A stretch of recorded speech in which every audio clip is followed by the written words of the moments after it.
ફતેપુરા લાઈવમાં આપ તમામ દર્શક મિત્રોનું સ્વાગત છે। હું છું આપની સાથે રિપોર્ટર યાસીન ભાભોર। આજના મહત્વના સમાચારની વાત કરીએ તો સલિયાટા ગ્રામ પંચાયતના સરપંચ અને તલાટીએ 15મા નાણાં પંચના કામોમાં લાખો રૂપિયાનો ભ્રષ્ટાચાર કર્યો હોવાના આક્ષેપ સાથે ફતેપુરા કોંગ્રેસ પ્રમુખ સુભાષ પારગીએ ગ્રામજનોને સાથે રાખીને દાહોદ જિલ્લા વિકાસ અધિકારીને રૂબરૂ મળીને લેખિત રજૂઆત કરીને તપાસ કરી કાયદેસરની કાર્યવાહી કરવાની માંગ કરી। ફતેપુરા તાલુકામાંથી વિખૂટો પડીને નવીન રચાયેલા સુખસર તાલુકાના સલિયાટા ગ્રામ પંચાયતના સરપંચ અને તલાટીએ 15મા નાણાં પંચના વિકાસના કામોમાં લાખો રૂપિયાનો ભ્રષ્ટાચાર આચર્યો હોવાના આક્ષેપ સાથે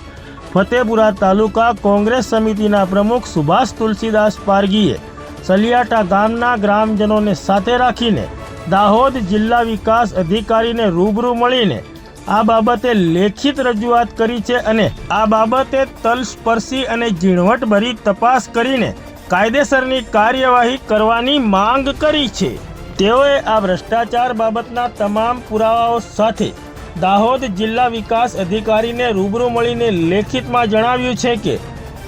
સલિયાટા ગ્રામ પંચાયતના સરપંચ અને તલાટીએ 15મા નાણાં પંચમાં નદી પર નાળાના કામોમાં મોટા પાયે જૂના ખખડધજ ભૂંગળા નાખીને ભ્રષ્ટાચાર આચર્યો છે। તો આ બાબતે સલિયાટા ગ્રામ પંચાયત દ્વારા આચરવામાં આવેલા ભ્રષ્ટાચારની નિષ્પક્ષ તપાસ કરવામાં આવે અને આ ભ્રષ્ટાચારમાં સંડોવાયેલા તમામ લોકો સામે યોગ્ય અને કડકમાં કડક કાયદેસરની કાર્યવાહી કરવામાં આવે તેવી તેઓએ માંગ કરી છે।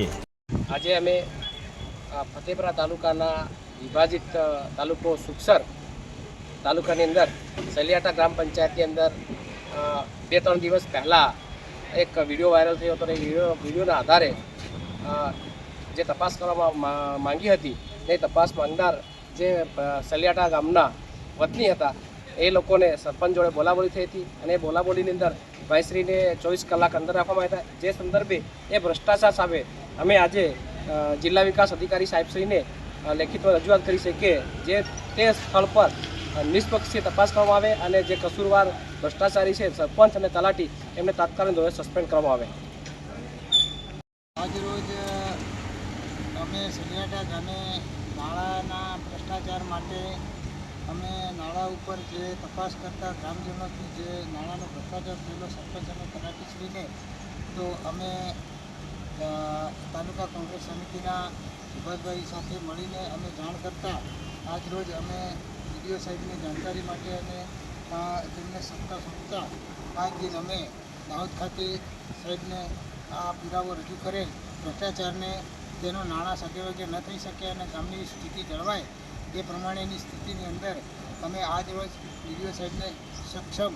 રૂબરૂ રજૂઆત કરેલ છે। જય જોહાર, જય આદિવાસી, જય સંવિધાન।